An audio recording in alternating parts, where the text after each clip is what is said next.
रघुवीर समर्थ श्रीमत दासबोध दशक 9 गुण रूपनाम समास 3 निसंदेह निरूपण नाम श्रीराम समर्थ श्रीराम समर्थ श्रोती केला अनुमान ऐसे कैसे ब्रह्मज्ञान काहीच नाही असोन हे केवी घडे। दशक 9 गुणरूपनाम आणि समास 3 निसंदेह निरूपण नाम या समासाचं श्रवण आज समर्थ आपल्याला देत आहे। या समासामध्ये समर्थांनी निसंदेह निरूपणामध्ये निसंदेह म्हणजे याचा अर्थ संदेह न ठेवता शंका न ठेवता तुम्ही हे सगळं ऐकावं असं समर्थ सांगतात आहे। परंतु नानामध्ये नाना प्रकारचे प्रश्न मनामध्ये जे नाना प्रकारचे प्रश्न प्रत्येक साधकाच्या मनात येत असतात। सामान्यतः जीवन जगत असताना सुद्धा आपण पहिले शंका घेतो आणि शंकेचं समाधान झालं म्हणजे पुढे पाऊल टाकतो। त्याप्रमाणे अध्यात्मामध्ये सुद्धा तसंच आहे। साधकांना सुद्धा नानाविध प्रकारच्या आशंका येतात आणि त्या शंकांचे समाधान समर्थ करतात आहे। कारण संतांच्या मुखातून केलेले समाधान हे अनुभवजन्य असल्यामुळे अनुभवाच्या पातळीवर ते बोलत असल्यामुळे साधक निसंदेह होतो आणि म्हणून या समासाचं नाव श्री समर्थांनी श्री निसंदेह निरूपण नाम असं ठेवलेलं आहे। आता समर्थ या समासामध्ये नेमकं काय म्हणतात आहे ते आता आपण श्रवण करूया। श्रोती केला अनुमान ऐसे कैसे ब्रह्मज्ञान काहीच नाही असोन हे केवी घडे। सकळ करून करता सकळ भोगून अभोगता सकळ मध्ये अलिप्तता येईल कैसी। तथापि तुम्ही म्हणता योगी भोगून भोगता स्वर्ग नरक ही आता येणे न्याये।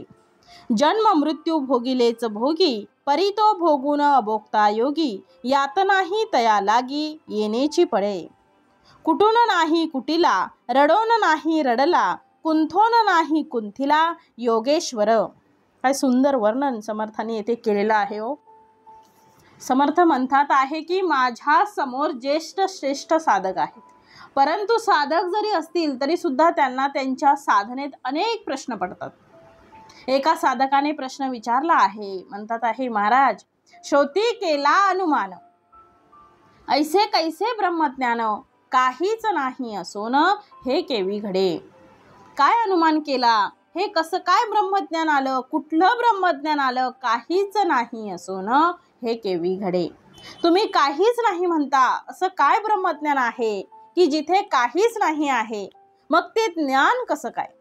काही ज्ञानी असे काही असेल तर ते ज्ञान, काहीच नसेल तर ते ज्ञान कसं।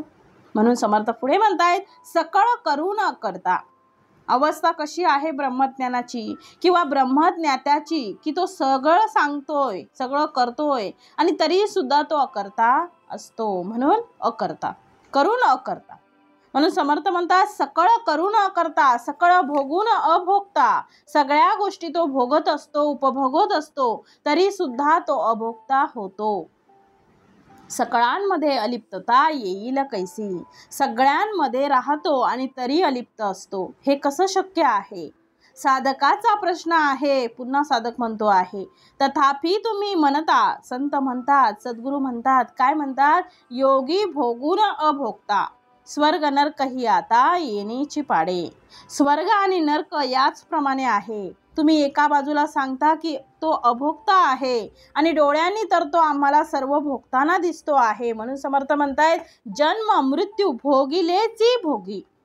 साधू संत योगी या लोकांनाही जन्म आहे की नाही हो, गर्भवास आहे की नाही, मृत्यू आहे की नाही, मग जन्म मृत्यूच्या फेऱ्यात तेही दिसतात आम्हाला। म्हणून समर्थांना शिष्य म्हणतात आहे की जन्म मृत्यू भोगिलेच भोगी परिते भोगून अभोक्ता योगी यातनाही तया लागी येणेची पाडे। मग जन्म आहे मृत्यू आहे तर यातनाही आहेत, मग योग्याला जन्मही आहे आणि मृत्यूही आहे यातनाही आहेत। मग समर्थ म्हणतात सामान्य ही माणसाला तेच आहे हो। मग त्या दोघांमध्ये काही जर आम्हाला फरक दिसत नाही तर आम्ही त्याला योगी कसं म्हणावं। कुठून नाही कुटीला रडोन नाही रडला कुंथोन नाही कुंथिला योगेश्वर।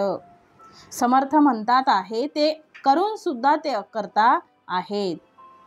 आता कृती केल्यानंतर आणि कृती करत असताना किंवा भोगत असताना त्याला आम्ही अभोक्ता कसं म्हणावं, हा प्रश्न शिष्याचा आहे. म्हणून म्हटलंय, जन्म नसो न घातला, पतित नसो न जाला, यातना नसो न पावला, नाना परी. तो नसून सुद्धा आहे आणि तो असून सुद्धा नाही. सगळा गोंधळ वाटतो आहे. नेमकं सांगा पाहू काय आहे. म्हणून म्हटलंय, ऐसा श्रोत्यांचा अनुमान आहे, श्रोती घेतले आदरानं, आता याचे समाधान केले पाहिजे. समर्थ म्हणतायत की आता तुम्ही आदरान घेतलं आहे, तुम्ही आता अज्ञानाचा मार्ग पकडलेला आहे, आता ज्ञानाच्या मार्गावर जरा या. म्हणून पुढे म्हटलंय, वक्ता म्हणे सावध व्हावे, आता तुम्ही सावध व्हा, तुम्ही बोलता बरवे, परी हे तुमच्याच अनुभवे तुम्हास घडे. तुम्ही म्हणता ठीक आहे, तुम्ही चुकीचं म्हणता असंही मी म्हणत नाही, कारण तो तुम्ही अनुभव घेतलेला आहे. ज्याचा अनुभव असतो तसं तो बोलत असतो. मला जो अनुभव आला त्या अनुभवातून मी बोलेल, तुम्हाला जो अनुभव आहे ते तुम्ही बोला. आणि ज्ञानी व्यक्ती साधू संत जे बोलतात ते त्यांना आलेला अनुभव ते बोलतात. म्हणून पुढे म्हटलंय, ज्याचा अनुभव जैसा तो बोलतो जैसा, संपदे विन जो दिवसा तो निरर्थक. समर्थांनी संपदा हा शब्द वापरलेला आहे. संपदे विन दिवसा तो निरर्थक.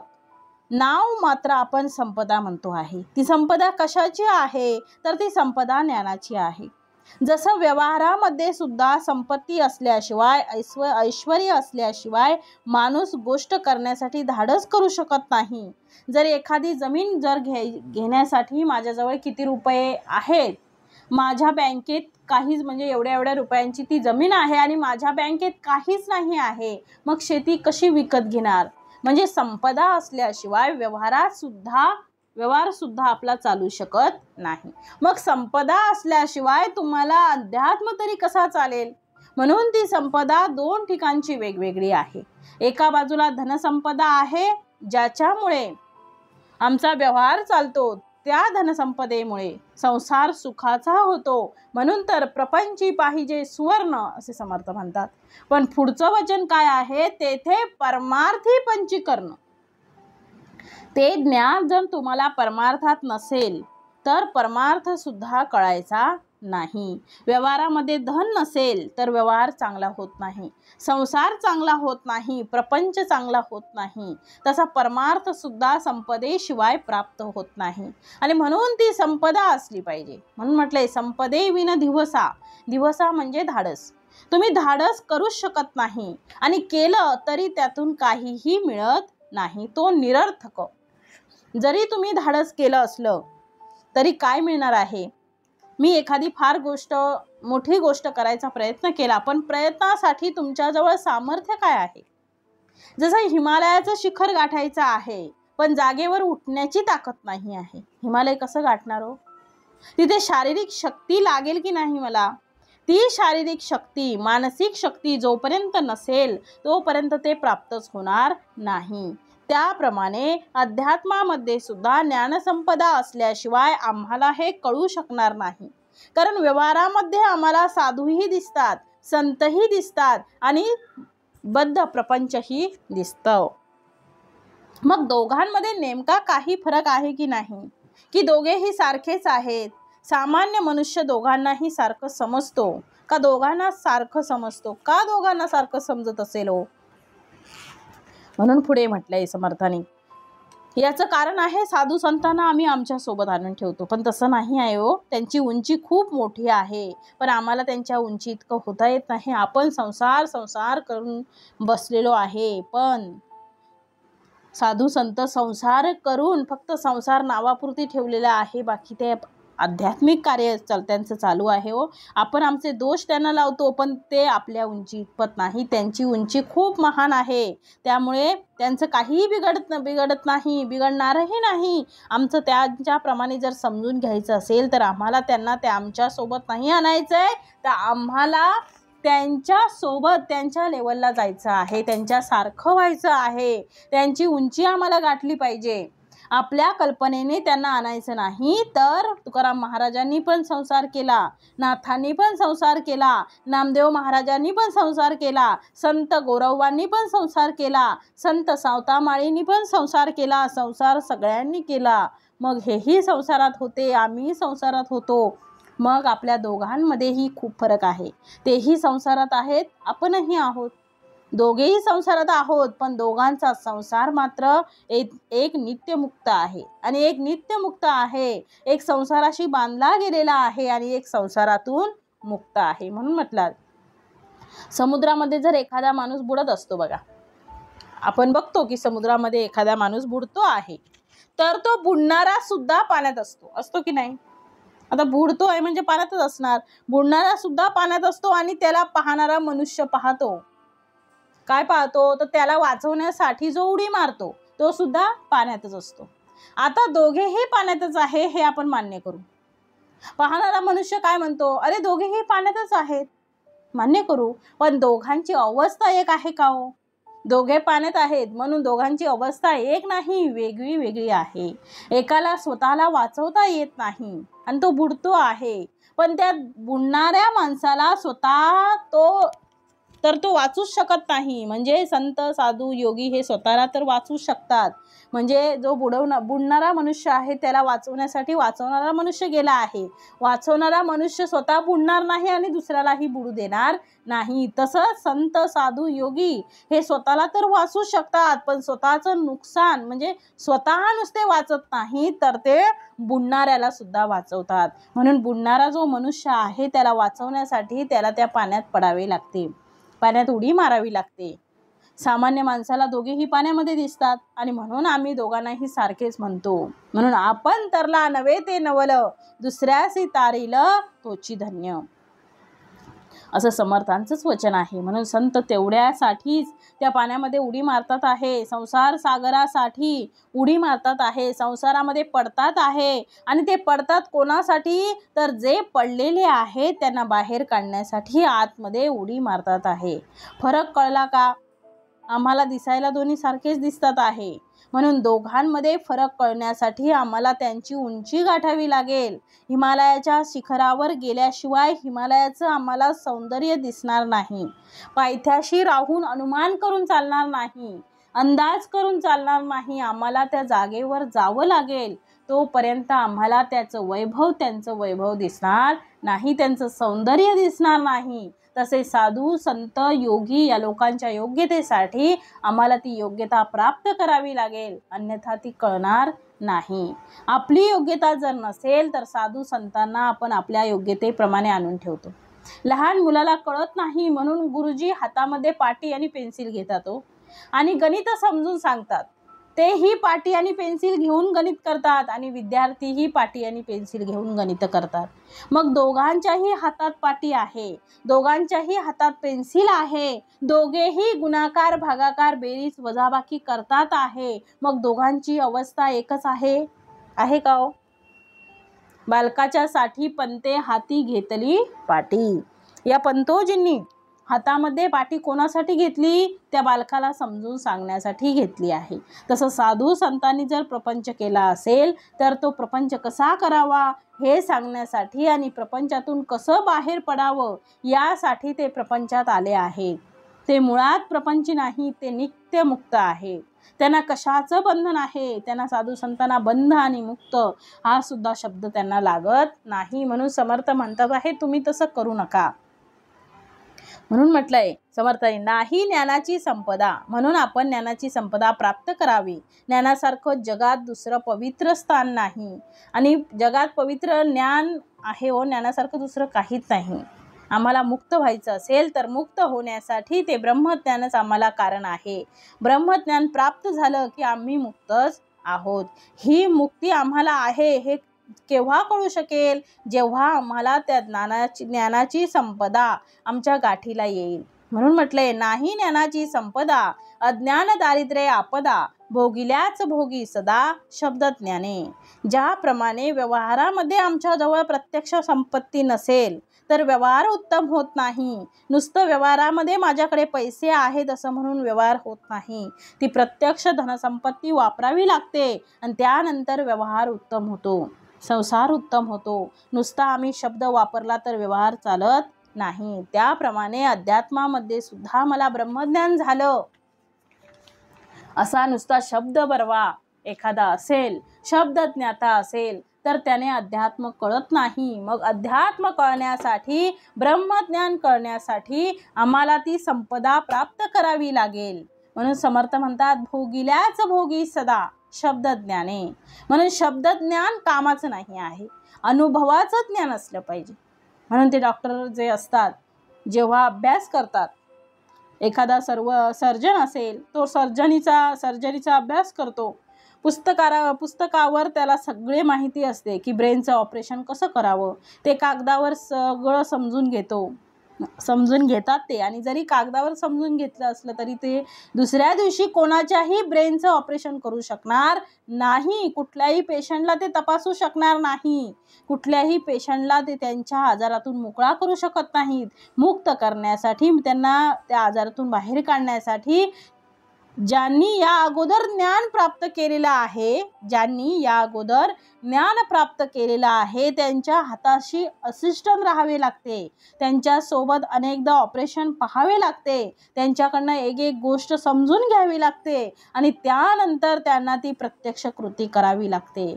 अशा प्रकारचा एक वेळ असतो की ज्या वेळामध्ये त्याला प्रत्यक्ष अनुभवासाठी ती ज्ञानी पुरुषांच्या जवळ राहावे त्यांना लागते. मग ते ज्ञान प्राप्त होते. अनुभवाशिवाय काहीही प्राप्त होत नाही. पुस्तक नुसतं वाचून काहीही येणार नाही. जोपर्यंत आपल्याला जेवण करता येतं असं बोलून, वरच्यावर बोलून आपण म्हणू शकतो मला जेवण करता येतं, परंतु प्रत्यक्ष ते कणिक घ्यावं लागतं, त्याच्यामध्ये पाणी मीठ थोडंसं टाकून ते मळावं लागतं, उत्तमरित्या मळावं लागतं, नाहीतर चपाती कडक होते. काही वेळ ठेवावं लागतं आणि परत ती लाटता आली पाहिजे, ती शेकवता आली पाहिजे, तरच तिचा स्वाद चपातीसारखा लागू शकतो. तसं अनुभव घेतल्याशिवाय आपल्याला काहीही येणार नाही. तसे आम्हाला सुद्धा अध्यात्मामध्ये सुद्धा आम्हाला ब्रह्मज्ञान कळलं शब्दज्ञानाने, तरी सुद्धा संतांच्या, साधूंच्या आणि सत्पुरुषांच्या संगतीला राहूनच आम्हाला ब्रह्मज्ञानाची अनुभूती येऊ शकते. अनुभूती येण्यासाठी शब्दज्ञान महत्त्वाचं नाही आहे, ब्रह्मज्ञानी पुरुष महत्त्वाचा आहे. म्हणून समर्थ म्हणतात आहे की योगी ओळखावा योगेश्वरे, ज्ञानी ओळखावा ज्ञानेश्वरे, महाचतुर तो चतुरे ओळखावा. म्हणून आम्हाला त्याची योग्यता प्राप्त केल्यानंतर आम्हाला कळू लागेल. नुसतं आम्ही मनाने म्हटलं की मला आता हे सगळं कळलं आहे, कळून चालणार नाही. ती योग्यता प्राप्त करावी लागते. जसं बली मनुष्य असेल तर तो दुसऱ्याचं बल ओळखू शकतो. जर गुणवान असेल तरच तो दुसऱ्याचे गुण ओळखू शकतो आणि स्वतःच जर तो दुर्गुणी असेल तर तो गुणवंतांना ओळखू शकणार नाही. ते गजाच्या जवळच,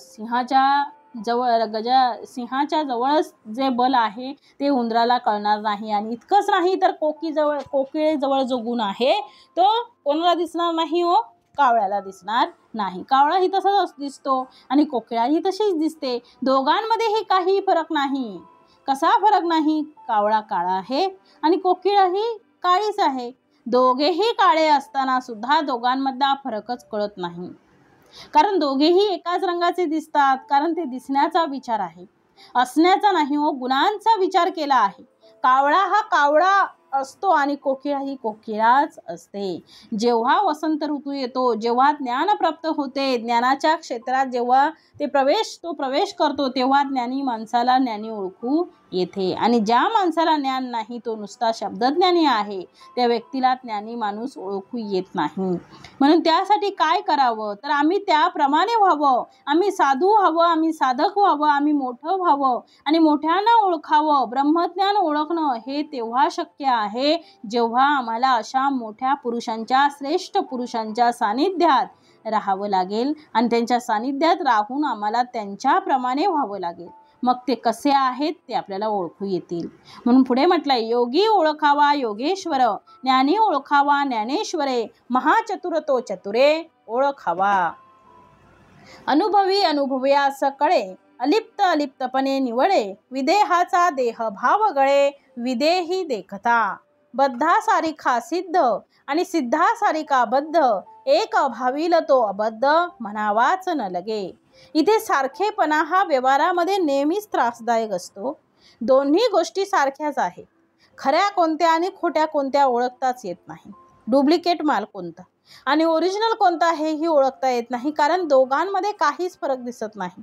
एखादी वस्तू आपण विकत आणतो आणि घरी आल्यावर लक्षात येतो की वस्तू ही डुप्लिकेट आहे, ओरिजिनल नाही आहे. वापर केला की मग त्यातला खोटेपणा ओळखू येतो. आता व्यवहारातला जसा विषय आहे तसा व्यवहार करणारा मनुष्य जर चतुर असेल, हुशार असेल, चाणाक्ष असेल तर तो व्यवहारात सहसा फसत नाही. म्हणून म्हटलंय योगी ओळखावा योगेश्वरे.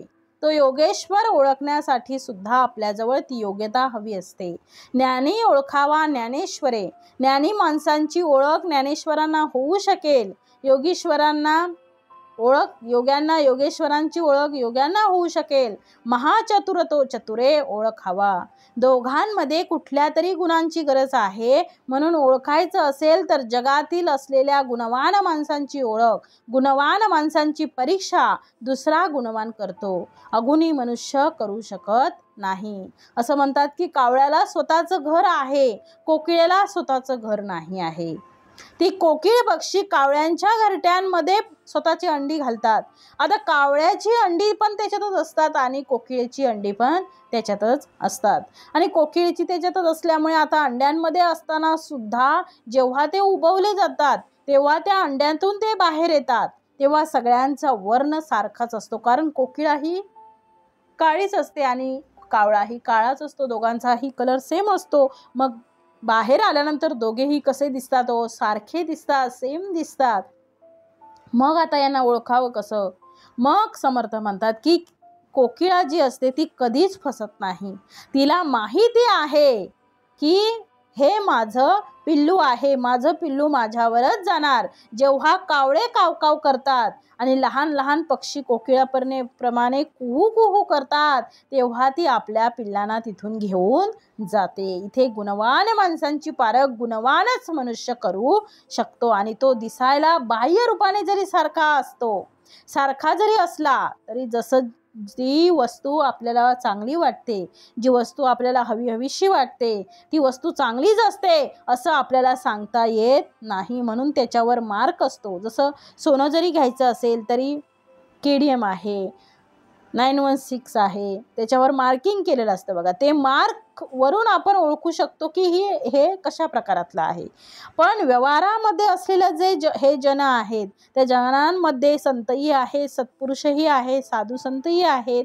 यांना कसं ओळखावं तर समर्थ पुढे म्हणतात बद्धा सारिका सिद्ध आणि सिद्धा सारिका बद्ध, एक भाविल तो अबद्ध म्हणावाच न लगे. सिद्ध या शब्दाचा अर्थ तो मुक्त झालेला आहे आणि बद्ध या शब्दाचा अर्थ बांधला गेलेला आहे तो. बरं, दोघेही सारखेच आहेत, ओळखता येत नाही. जसा अबद्धा सारिका सिद्ध आहे आणि सिद्धा सारिका बद्ध आहे म्हणून एक भाविल तो अबद्ध म्हणावाच न लगे. दोघांना एक म्हणता येईल का? सिद्धाला आम्ही बद्धाला दिसायला, सिद्धाला आणि बद्धाला दिसायला सारखे आहेत. जसं उसामध्ये ऊस असतो आणि एक उसामध्ये असलेला कंस असतो. उसामध्ये उसासारखाच दिसणारा असा एक दांडा असतो आणि उसाच्या पोटी तो कंस जन्माला येतो असं म्हणतात.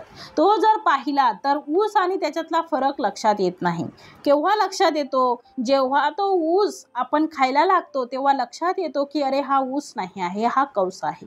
याच्यामध्ये गोडवा काहीच नाही आहे, फोलकट आहे. मग तो दांडा आहे म्हणून फेकून दिला जातो. जसं गुळामध्ये गुळ खडे असतात, ते दोन्हीही सारखेच असतात. विकत घेताना आपण खडे काढू शकत नाही. जेव्हा आपण तोंडात टाकतो तेव्हा लक्षात येतं की गुळासारखे दगड आहे, पण ते गुळासारखे नाही, म्हणजे ते गुळ नाही, ते दगडासारखे आहेत.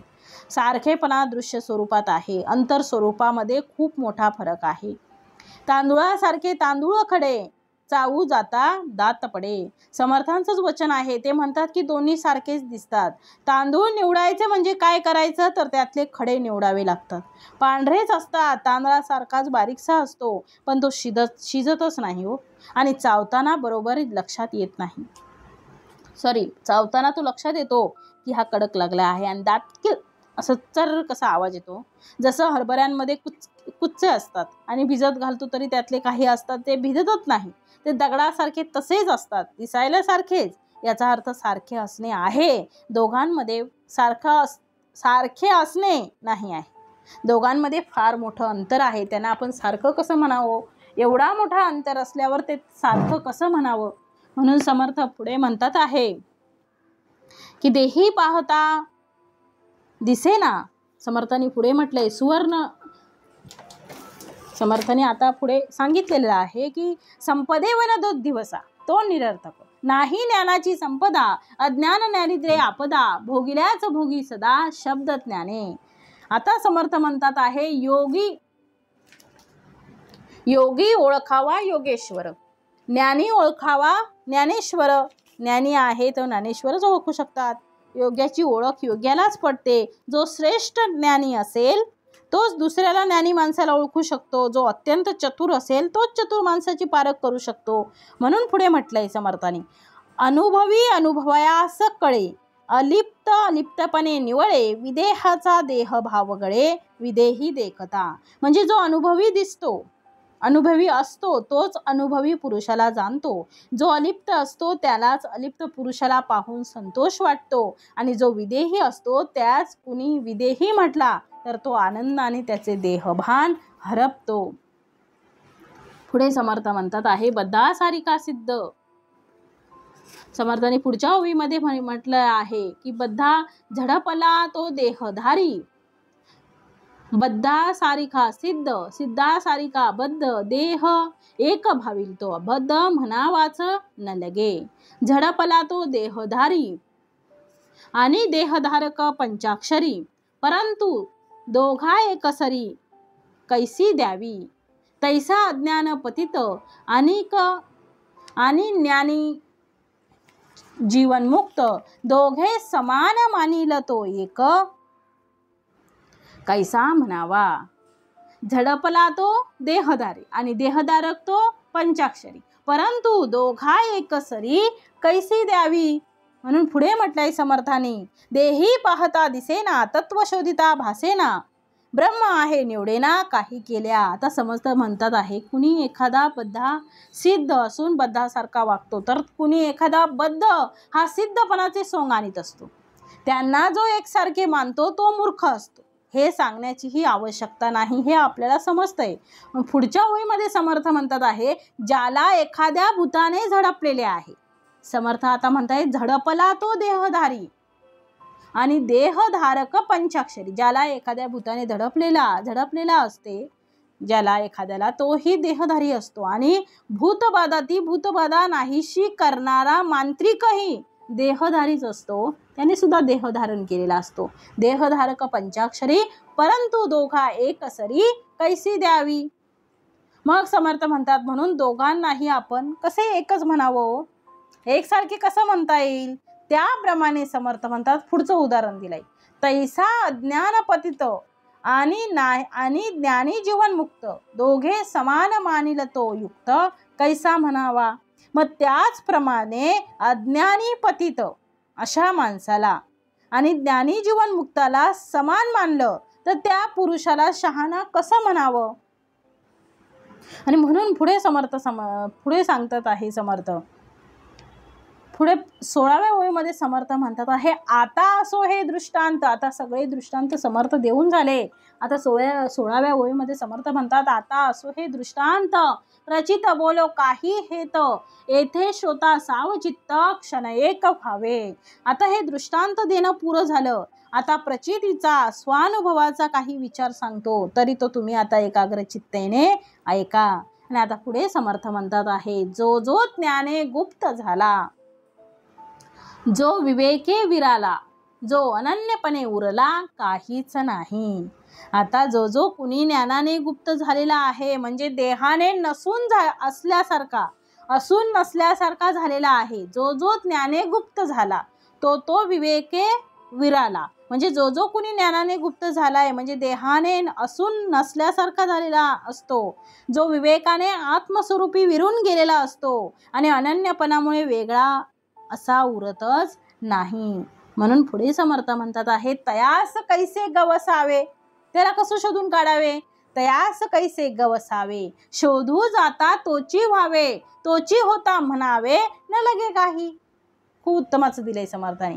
समर्थ म्हणतात तयास कैसे गवसावे, त्याला कसं शोधून काढावं, कारण समर्थ म्हणतात शोधू जाता तोची व्हावे. आता कारण त्याचा शोध घेण्याचा प्रयत्न करता शोधणाराच काय होतो, तद्रूप होतो. तोची होता म्हणावे न लगे काही, मग तो झाल्यावर त्यामुळे काही बोलण्याचा प्रश्नच उरत नाही. म्हणून पुढच्या ओळीमध्ये समर्थ पुढे म्हणतात आहे, देही दिसता देही पाहता दिसेना, तत्वे शोधिता भासेना, ब्रह्म आहे निवडेना काही केल्या.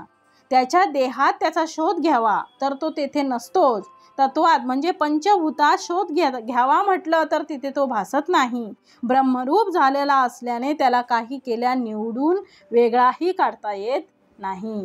दिसतो तरी देहधारी, परी काहीच नाही अंतरी, तयास पाहता वरी कळेल कैसा. खूप उत्तमाचं सांगितलंय समर्थानी. दिसायला इतर सामान्य देहधारी माणसांसारखाच तो दिसतो, पण त्याच्या अंतरात मी देह हा भावच नसतो. पण वरवर पाहिलं असता हे कसं कळून येईल हो. म्हणून त्यासाठी समर्थ म्हणतात आहे, कळाया शोधावे अंतर, तव तो नित्य निरंतर, जयास धुंडिता विकार निर्विकार होती. मग समर्थ म्हणतायत की कळाया शोधावे अंतर, त्याची खरी स्थिती म्हणजे दिसायला इतर देहधारी माणसांपेक्षा वेगळा आहे, परंतु त्याच्या अंतरात मी देह हाच भाव आहे. आणि वरवर पाहिलं असतं ते कळून कसं येईल, म्हणून त्याची खरी स्थिती कळावी म्हणून त्याच्या अंतरंगाचा शोध घ्यावा लागेल. तर तो कसा होईल, स्वरूपाकार झालेला असतो. त्याचा शोध घेण्याचा प्रयत्न केला की शोध घेणाराच कसा होतो, जयास धुंडिता विकार निर्विकार होती. म्हणजे जो शोध घ्यायला जातो तोच निर्विकार होऊन जातो. तो परमात्मा केवळ, तयास नाही मायामळ, अखंड हेतूचा विटाळ झालाच नाही. तो केवळ परमात्मा रूपच झालेला असतो. त्याच्या ठिकाणी मायारूपी हा मळ नसतो. तयास नाही मायामळ, तो अखंड एकरूपच असतो. अखंड हेतूचा विटाळ झालाच नाही. त्यामुळे इच्छारूपी द्वैताचा विटाळ त्याला झालेला नसतो. ऐसा जो का योगीराज, तो आत्मा सहजी सहज, पूर्ण ब्रह्म वेदबीज देहाकारे कळेना. असा जो योगीराज असतो, ऐसा जो का योगीराज, असा जो योगीराज असतो तो आत्मा सहजी सहज, तो अगदी सहजपणे आत्मरूपच असतो. पूर्ण ब्रह्म वेद बीज देहाकारे कळेना. पूर्ण ब्रह्म आणि वेदाचं बीज असलेला तो ब्रह्मस्वरूप योगी त्याच्या देहावरून ओळखता येत नाही. म्हणून पुढे समर्थ म्हणतात, देह भाविता देहची दिसे, परी अंतर अनारिसे असे, तयास शोधिता नसे जन्म मरण. म्हणजे देहाकडे पाहिलं की देहच दिसतो, परंतु अंतरी अनारसी असे, तयास शोधिता नसे जन्म मरण. त्याला जन्ममरण तयास जन्ममरण व्हावे, ते तो नवेची स्वभावे, नाहीच ते आणावे कोठून कैचे. ज्याला जन्म मरणच नाही त्याला कुठून आणावं. निर्गुणास जन्म कल्पिला, अथवा निर्गुण उडविला, तरी उडाला आणि जन्मला आपला आपण. समर्थ म्हणतात ज्ञानी पुरुष आहेत हे निर्गुण असतात. जन्म झाला असे म्हटले किंवा निर्गुण उडिला तरी उडिला आणि जन्मला, म्हणजे त्यांच्या निर्गुणत्वात काही फरक पडत नाही. आणि मेला ह्या अज्ञानी माणसांच्या कल्पना असतात. मेला हा एक कल्पना आहे अज्ञानी माणसांची. माध्यानी थुंकिता सूर्यावरी, तो थुंका पडेल आपणाच वरी, दुसऱ्यास चिंतिता अंतरी आपणास घडे. किती उत्तमाचं उदाहरण समर्थाने दिलेलं आहे बघा. माध्यानी थुंकिता सूर्यावरी म्हणजे भर दुपारी सूर्यावर थुंकण्याचा प्रयत्न केला, तो थुंका पडेल आपणाच वरी.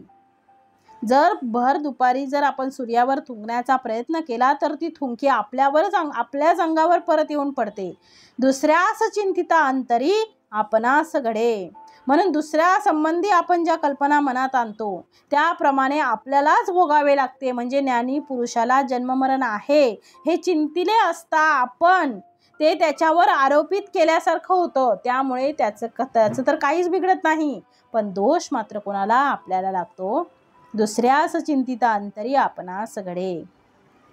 म्हणून समर्थ म्हणतात दुसऱ्यावर बोट ठेवायला जाऊ नका.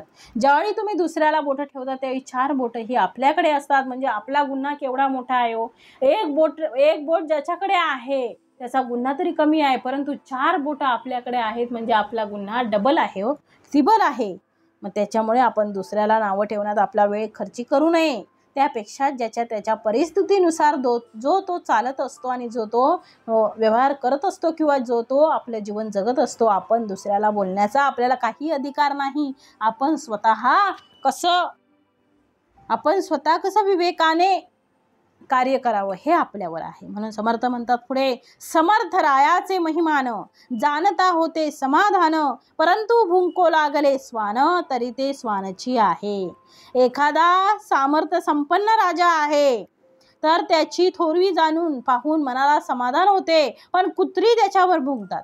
ती बोलून चालून कुत्रीच असतात, त्यांना त्यांची थोरवी कशी कळणार हो. परंतु भुंको लागले स्वान तरी ते स्वानचे आहे. ज्ञानी तो सत्यपुरुष स्वरूप, अज्ञान देखे मनुष्य रूप, भावासारिका फळद्रूप देव तैसा. मग समर्थ म्हणतात एखादा जसा सामर्थ्य संपन्न राजा, समर्थाने उदाहरण दिलं, त्याला सगळं त्याच्या ऐश्वर्याला बघून सगळेजण त्याला वावा करतात, परंतु जो कुत्रा आहे त्याला काय कळणार आहे. कुत्रा तो कुत्राच, बोलून चालून कुत्राच असतो, मग तो त्याला बघितल्यावर भुंकतो. म्हणून समर्थांनी पुढे म्हटलंय, ज्ञानी तो सत्य स्वरूप. ज्ञानी काय असतो? सत्य स्वरूप असतो. अज्ञान देखे मनुष्य रूप, पण अज्ञानी माणसाला तो मनुष्य रूपच दिसतो. भावासारिका फळद्रूप देव तैसा, ज्याचा भाव जसा असेल तसा देव त्याला फलद्रूप होतो, त्याप्रमाणे अज्ञानी माणसाचे असते. पुढे म्हटलं आहे, देव निराकार निर्गुण, लोक भाविती पाषाण, पाषाण फुटतो निर्गुण, फुटेल कैसा. देव वास्तविक निर्गुण निराकार आहे, लोक पाषाणात त्याची भावना करतात, पण पाषाण फुटतो, पण निर्गुण निराकार देव कसा फुटेलो. देव असदोदित संचला, लोकी बहुविध केला, परंतु बहुविध झाला आहे तो घडेना. देव एकच सर्वत्र ओतप्रेत संचलेला असतो, पण सामान्य लोकांनी त्याला अनेक नामारूपांचा केला आहे, म्हणून तो बहुविध झाला, पण असं घडत नाही. तैसा साधू आत्मज्ञानी, बोधे पूर्ण समाधानी, विवेके आत्मनिवेदनी आत्मरूपी. त्याचप्रमाणे आत्मज्ञानी साधू हा बोधामुळे पूर्ण समाधानी असतो आणि सारासार विवेकाने आत्मनिवेदन करून तो आत्म्याशी एकरूप झालेला असतो. जळोन काष्टाचा आकार, अग्नी दिसे काष्टाकार, परी काष्ट होईल हा विचार बोलोच नये. जळोन काष्टाचा आकार, आता काय सांगितले, उदाहरण दिले हो. अग्नी दिसे काष्टाकार, परी काष्ट होईल हा विचार बोलोच नये. लाकूड जळते तेव्हा त्यातील अग्नी काष्टाचा जसा आकार असेल तसंच त्या आकाराचा दिसतो, पण ते परत काष्ट होईल असा विचार तर बोलू सुद्धा नाही. पुन्हा ते काष्ट होईल का हो जळून झाल्यानंतर? नाही होणार. कर्पूर असे तो जळता दिसे, तैसा ज्ञानी देह भासे, तयास जन्मविता कैसे कर्दळी उदरी. कर्पूरत असे तो जळता दिसे, कापूर जळताना त्याचा आकार भासत असतो, त्याप्रमाणे ज्ञानी देह भासे, तैसा ज्ञानी देह भासे, त्याप्रमाणे ज्ञानाचा देह भासत असतो. तयास जन्मविता कैसे कर्दळी उदरी. जळत असलेला कापराचा खडा परत कर्दळीतून उत्पन्न होत नसतो, तसा ज्ञानाग्रीने दग्ध झालेला ज्ञानाचा देह एकदा नष्ट झाला की तो परत जन्मास येत नाही. म्हणून पुढच्या ओळीमध्ये समर्थ म्हणतात आहे की बीज भाजले उगवेना, वस्त्र जळाले उकलेना, ओघ निवडिता निवडेना गंगेमध्ये. आता काय सांगितले समर्थांनी, तर बीज भाजले उगवेना. बीज भाजलेलं जे बी आहे, बीज भाजलेलं बी आहे, ते जरी पेरलं तरी ते उगवत नाही. आणि पुढे सांगितले वस्त्र जळाले उकलेना, वस्त्र एकदा जळलं की त्याची घडी उकलत नाही. ओघ निवडिता निवडेना गंगेमध्ये. एखादा पाण्याचा प्रवाह गंगेला मिळाला की तो निवडून वेगळा करता येत नाही. पुढचं उदाहरण दिलंय समर्थांनी, सुवर्ण नवे लोखंड, साधूस जन्म थोतांड, अज्ञान आणि जडमूळ तयास हे उमजेची ना. गंगेला मिळण्यापूर्वी तो प्रवाह वेगळा दिसत असतो आणि गंगा तर एक दिशी आहे, पण साधू तर काहीच भासत नाही. आणि तो ज्याच्याशी एकरूप होतो तो आत्मा तर आहे, म्हणून तो आत्मरूप साधू वेगळा राहत नाही. म्हणून पुढे समर्थ म्हणतात आहे, अंधास काहीच न दिसे, तरी ते लोक आंधळे कैसे, सनपाते बरळतसे सनपाती. आंधळ्या माणसाला काही दिसत नाही. समर्थ म्हणतात आंधळ्या माणसाला काहीच दिसत नाही, पण म्हणून इतर लोकांना आंधळे कसं म्हणता येईल. सन्निपात ज्वर झालेला रोगी जो आहे त्याला ज्वरामुळे वाटेल की ते बरळू लागतो आहे, त्याप्रमाणे अज्ञानी लोक ज्ञानी साधूबद्दलही हवे ते बरळत असतात. म्हणून पुढे म्हटलंय, आता स्वप्नाचं उदाहरण दिलंय समर्थांनी. जो स्वप्नामध्ये भ्याला तो स्वप्न भये ओसनला, ते भय जाग त्याला केवी लागे. मग जो स्वप्नात भ्यालेला असतो, घाबरलेला असतो, तो स्वप्नात भयाने बरळू लागतो, पण जो जागा झालेला असतो त्याला स्वप्न भय कसे वाटणार हो. म्हणून पुढे म्हटलंय समर्थांनी, विंचू सर्प डसला, समर्थ म्हणतायत, हाती धरताही डसेना, एक एकास भासेना, तरी ते त्याची कल्पना तयासीच बाधी. दोन माणसे रस्त्याने जात असताना त्यांना सर्पाकार मुळी दिसलेली आहे. एकाने ही मुळी हे ओळखलं नाही आणि त्यामुळे तो सर्प म्हणून घाबरला, आणि दुसऱ्याने ती मुळी हे आहे हे ओळखलं, हे सर्प नाही आहे हे त्याने ओळखलं, त्यामुळे तो मुळीच घाबरला नाही. मग दोघांची अवस्था सारखी कशी लेखता येईल. म्हणून पुढे म्हटलंय, विंचू सर्प डसला, तेने तोजी जाकळला, तयाचेनी लोक झाला कासावीस कैचा. ती मुळी हातात धरली तरी ती डसत नाही, हे घाबरलेल्या माणसाला पटत नाही. म्हणजे त्याची कल्पनाच त्याला काय होते, बाधक ठरते. आता तुटला अनुमान, म्हणजे ज्याला साप विंचू डसतो तो त्यामुळे व्याकुळ होतो, पण ज्यामुळे इतर लोक त्याच्यामुळे कसं कासावीस होतील. म्हणून आता तुटला अनुमान, ज्ञानी असं कळे ज्ञान, अज्ञान असं जन्म मरण चुकेची ना. म्हणून आता श्रोत्यांच्या शंकेचं समाधान झालं असेल. जो ज्ञानी असेल तोच ज्ञानी माणसास ओळखू शकतो. अज्ञानी माणूस ज्ञानी माणसास ओळखू शकत नाही आणि त्याचे जन्म मरणही चुकत नाही. म्हणून पुढे समर्थ म्हणतात आहे की आपण दोघांनाही सारखं म्हणू शकत नाही. दोघे दिसणारे जरी दृश्य रूपाने सारखे असले तरी अंतर्भाव मात्र वेगळा असतो. जसं समर्थांनी म्हटलं आहे की समर्थ म्हणतात, जसं सांगितलं बद्धाची लक्षणं सांगितली, मुमुक्षाची सांगितली. म्हणजे समर्थ म्हणतात की बद्धाचं मुख पाहिलं की दिवस खराब जातो, कारण बद्ध हा नुसता बांधलेलाच असतो, तो स्वार्थी असतो, तो स्वतः सोडून दुसऱ्याचा कोणाचा कधी विचार करत नाही. उलट दुसऱ्याचं बरं सुद्धा त्याला पाहवलं जात नाही. असा जो बद्ध मनुष्य आहे त्या बद्धाचं मुखावलोकन करू नये असं म्हटलेलं आहे. म्हणून संसार मदाचे निगुणे, संसारामध्ये राहून त्याला मद मत्सर होतो. नानाहीने कुललक्षणे, नाना प्रकारचे वाईट आणि त्याची लक्षणं असतात. जयाचे मुखावलोकन दोषाची लागे. अशा लोकांचं मुख पाहिल्यानंतर आम्हाला दोष लागतो. म्हणून संत तुकाराम महाराज म्हणतात, बसता चोरापासी होई तैसी बुद्धी, देखा ताची चिंदी मन धावे. किती सुंदर दृष्टांत समर्थाने दिला आहे की चोराच्या जवळ माणूस बसला. आता चोर आणि माणूस याच्यातलं माणूस ओळखता येईल का, चोर ओळखता येईल का, नाही, दोघे सारखेच दिसतात हो. पण समर्थ काय म्हणतात बघा, बसताच चोरापासी होई तैसी बुद्धी, देखताची चिंदी मन धावे. तर चिंदी सुद्धा, म्हणजे चोराच्या जवळ तो बसला तर चिंदी सुद्धा घेण्याची त्याची इच्छा होते, कारण तिथे संगतीचा दोष लागतो. म्हणून समर्थ म्हणतायत की आपण बद्धाच्या पासून दूर राहावं आणि आपल्यात जर बद्धाची लक्षणं असतील तर आम्ही आमचं आत्मपरीक्षण करावं आणि आत्मपरीक्षणातून आम्ही मोक्षाकडे वळावं. म्हणून दुसरी पायरी मुमुक्षत्वाची दिली आहे. गंमत अशी आहे की मानवी स्वभाव एका ठिकाणी फार वेळ राहू शकत नाही हो. ज्याला त्याला एका ठिकाणी करमत नाही, कोणालाही घ्या, करमत नाही, त्याला एका अवस्थेतही करमत नाही, त्याला एकच कृती सारखी आवडत नाही. हा स्वभावच जन्मजात माणसाचा गुण आहे. एकच कृती करा म्हटलं तर दररोज वरण भात भाजी पोळी चपाती दररोज खालकाव नाही खाणार, कारण तेच खाऊन इतका कंटाळा आलेला असतो की वाटतं की ते नकोच. याचं कारण काय तर एकच गोष्ट सारखी सारखी करणे माणसाला आवडत नाही, त्याला थोडीशी रुची पालट हवी असते. म्हणून समर्थ म्हणतात कृती वेगवेगळी असली तरी दुर्गुण सगळे दुर्गुण आहेत. बद्धाचं मध्ये सगळे दुर्गुण असतात म्हणून मुमुक्षामध्ये असतात का नाही. तर समर्थ म्हणतात की मनापासून जो कंटाळा त्यांना आलेला आहे, जर मनस्वी असा असेल, मनापासून आला असेल आणि त्याच्यातून त्याला सुधारण्याची जर इच्छा असेल तर त्या व्यक्तीला समर्थाने बद्धातून मोक्षाकडे वळवलेला आहे.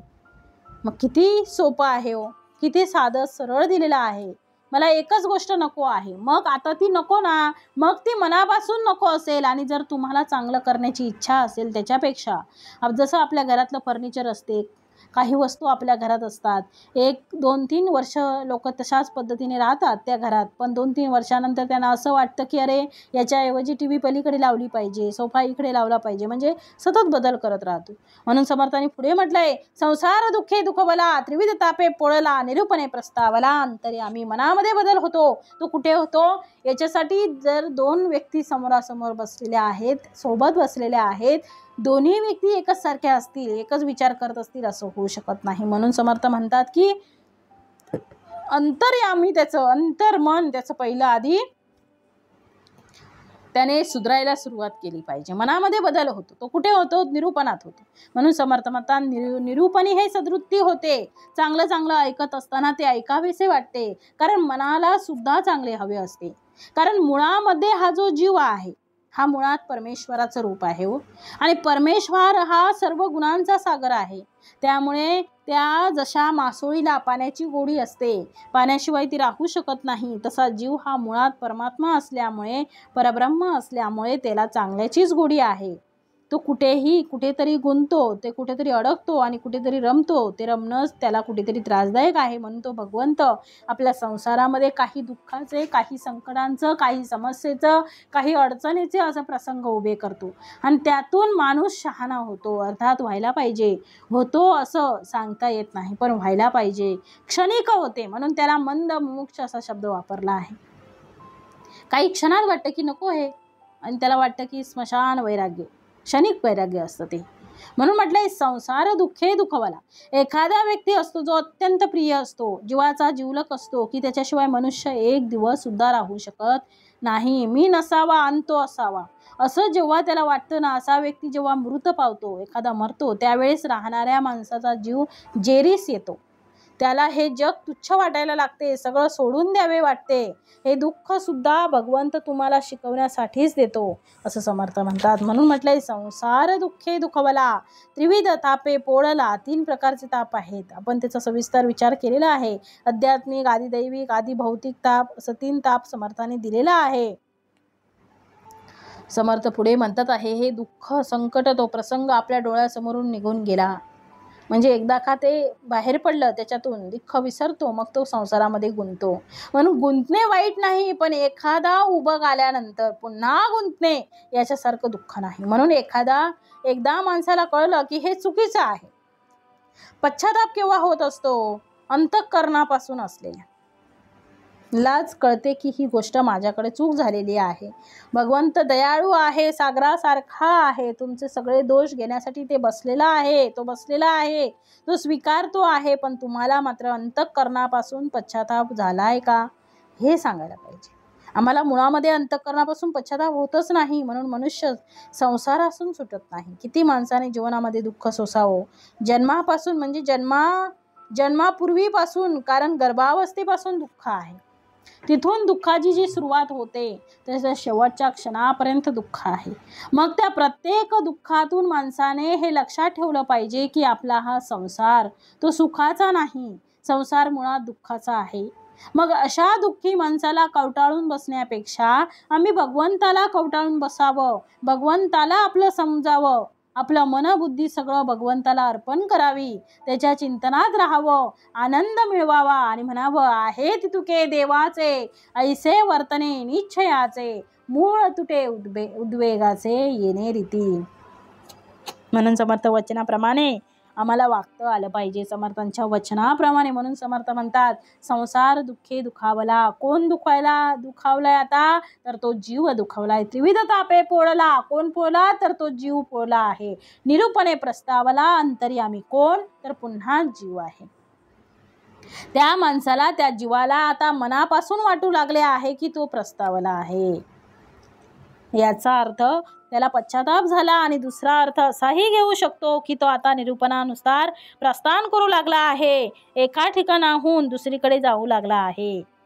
त्याला आता त्याचा संसार सुखाचा वाटत नाही. आता मला कीर्तन गोड वाटते, तो कीर्तनामध्ये मी रमतो आहे.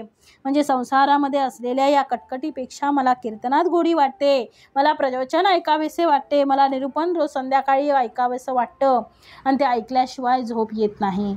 हे सगळं जे आहे हे भगवंताकडे आपल्या मनाला, आपल्या जीवाला जाण्यासाठी तो मनाने तयार झालेला आहे. त्याचंच नाव आहे मुमुक्ष. त्याला आता मोक्षाची इच्छा आहे, सुटण्याची इच्छा आहे. खरंच माणूस किती दिवस बांधलेला राहिलो. अहो, तुमची इच्छा जर असेल की संसारात मला राहायचंच आहे, कायम राहायचं आहे, तरी राहता येत नाही. का राहता येत नाही? कारण सुटण्यासाठी तुम्हाला तुमचं आयुष्य ठरलेलं आहे. तुम्ही जन्म घेतला म्हणून समर्थ म्हणतात त्या संसारात पडले आहात आणि तितके दिवस तुमचं आयुष्य आहे. म्हणून म्हटलं आहे, घटे गेली पळे गेली तास वाजे ठणाना ठणाना. घटे गेली पळे गेली तास वाजे ठणाना. आयुष्याचा म्हणजे शेवटी देह ठेवला की समर्थ म्हणतात की हा सगळा संसार संपणार आहे. म्हणून या संसाराला जास्त कवटाळून बसू नका. समर्थ म्हणतात, झाला प्रपंची उदास. मुमुक्षी कसा असतो? तो प्रपंचाच्या बाबतीत उदार असतो. उदार म्हणजे नाराज असणे, तो आता नकोसा असणे. ज्याला प्रपंची उदास, ज्याला इच्छा ही वरच्या लेवलची झालेली असते. आता प्रपंचात इच्छा राहिली नाही. आता त्याचा प्रस्ताव परमार्थाकडे झाला आहे. म्हणून मने घेतला विषय त्रास. त्याच्यातही लक्षात आलं, त्याच्या लक्षात आलं की मी आतापर्यंत या विषयांचा त्रासच घेतला आहे. कारण विषय सेवन करताना सुद्धा दुःखाची उत्पत्ती आहे. कारण जे माणसाला सुख देते तेच आपल्याला दुःख देते, हे लक्षात घ्या. सुखाची जी साधनं आहे ती दुःखाची सुद्धा मूळ स्थानं आहेत. म्हणजे ज्याच्यातून आपल्याला सुख भेटणार आहे त्याच्यातूनच आपल्याला दुःख होतं बघा. म्हणून समर्थ म्हणतात, साखर जिभेला गोड देणार आहे म्हणजे सुख देणार आहे. मग साखर जास्त सेवन केली तर डॉक्टर म्हणतात बंद करा, डायबिटीज झालेला आहे. याचा अर्थ जे सुख आहे तेच दुःखाचं उगमस्थान आहे. दुःख आणि सुख हे विषयाचे भोग आहेत. म्हणून त्या भोगातून, त्या विषयातून आम्हाला बाहेर पडता आलं पाहिजे. म्हणून समर्थ पुढे म्हणतात, आता पुरे हा सोस संसाराचा. आता मला या संसाराचा सोस होत नाही. आता हा पुरे बाबा, नको मला आता. तळमळ निववी रे राम कारुण्य सिंधू. मला आता नको आहे हा संसार आणि नको आहे हे सगळं, नको आहे. हा शब्दाने नको आहे पण कृतीने नाही आहे. तर तो मनापासून नको आहे. माणसाने प्रपंचात राहावं, प्रपंच सुखे नैव करावा. कराना ठीक आहे, ओके, आतापर्यंत केला ठीक आहे, परंतु काही परमार्थ वाढवावा. आता मात्र थोडं लक्षात आलं पाहिजे की मी करतो आहे ते चुकीचं आहे. भातुकलीचा खेळ हा लहान मुलींचा असतो बघा. ते खेळतात तेव्हा त्या मुलांना ते सगळं खरं वाटतं. ते अगदी रममान होऊन त्याच्यामध्ये खेळतात. समर्थ म्हणतात, आता ते रमत नाही का? जेव्हा ती मुलं मोठी होतात, भातुकलीचा खेळ खेळतात, मुलं खेळतात, तेव्हा त्या मुलांना ते खरं वाटते. परंतु ते जेव्हा ती मोठी होतात तेव्हा ते त्याच्यात रमत नाहीत. आता त्यांना त्याच्यातून उबक येतो. त्यांना आता ते नको आहे. शेजारची जर मुलगी लहान असेल तर त्यांना आता ती मोठी झालेली ही मुलगी, तिला ही आपली सगळी लहानपणीची भांडी देऊन टाकते आणि त्याच भांड्यासाठी काही दिवसापूर्वी ती भांडत होती. याचा अर्थ आता तिला समज आलेला आहे. तसा माणसाला सुद्धा समज येतो. कधीतरी संसाराला कंटाळतो, कधीतरी तो नकोसा वाटतो आणि जेव्हा नकोसा होतो त्याच वेळेस माणसाला काय होतं? मुमुक्षत्व येतं. मोक्षाची सुरुवात तिथूनच आहे. मला सांगा, चूक कळणे हीच दुरुस्तीची पहिली पायरी आहे. चूक कळली याचा अर्थ दुरुस्ती आपोआप झाली. म्हणून माणसाला चूक कळणे याचाच अर्थ तो बद्धातून मुमुक्षाकडे येणं. प्रपंच जाईल सकळ, सगळा प्रपंच जाईल, येथील श्रम तो निर्फळ, आता काही आपुला काळ सार्थक करू. आता माझा संसार, माझा जो आता राहिलेला काळ आहे तो मी आता सार्थक केला पाहिजे. आतापर्यंत सगळा जो आपला काळ आहे तो निरर्थक गेलेला आहे. काय केलं हो आम्ही जीवनामध्ये? आत्मपरीक्षण करा, आत्मपरीक्षण करा. प्रत्येकाने आपापलं आत्मपरीक्षण करावं.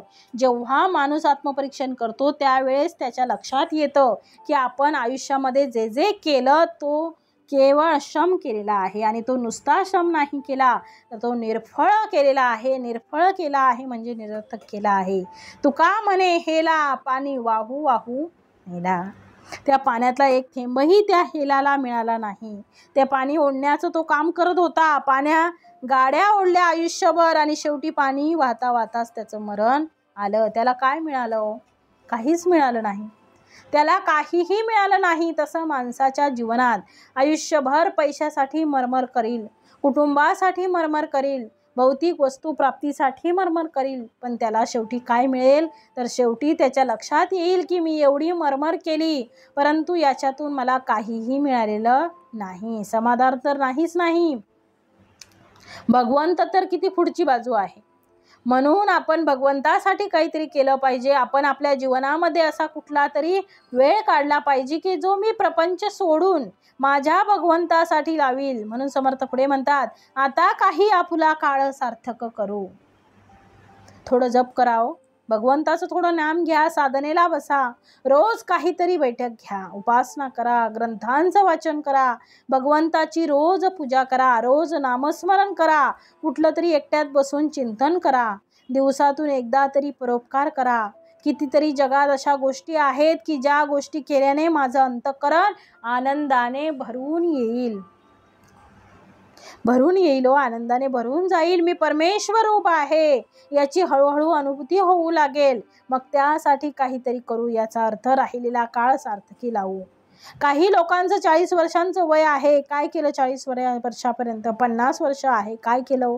90, 80 वर्षांचं वय झाल्यानंतर त्यांना असं वाटू लागते की आयुष्यात नुसती मरमर केली पण त्याच्यातून आम्हाला काहीही मिळालेलं नाही. म्हणून समर्थ म्हणतात, ऐसी बुद्धी प्रस्तावली. अशी बुद्धी म्हणजे प्रस्तावली, पोटी अवस्था लागली, म्हणे माझी वयसा गेली व्यर्थची अवघी. सगळं माझं आयुष्य काय गेलं? व्यर्थ गेलं. घटे गेली, पळे गेली, तास वाजे ठणाना, आयुष्याचा नाश होतो, राम कारे म्हणाना. समर्थांचंच वचन आहे हो, समर्थांचंच भजन आहे. ते म्हणतात की घटे गेली, पळे गेली, तास वाजे ठणाना. एक एक क्षणाला मनुष्य मरतोच आहे. एक एक क्षणाला तो मृत्यूच्या जवळ जातो आहे. कोण समय येईल कैसा याचा नकळे की भरवसा, जैसे पक्षी दाही दिशा उडून जाती. म्हणजे समर्थ म्हणतात एका क्षणामध्ये मनुष्याचं काय होईल हे सांगता येत नाही. तसं आयुष्य काय आहे, निघून गेले तसं माणसाचं आयुष्य निघून जाईल. कशासाठी तुम्ही रमले आहात? कोणासाठी रमले आहात?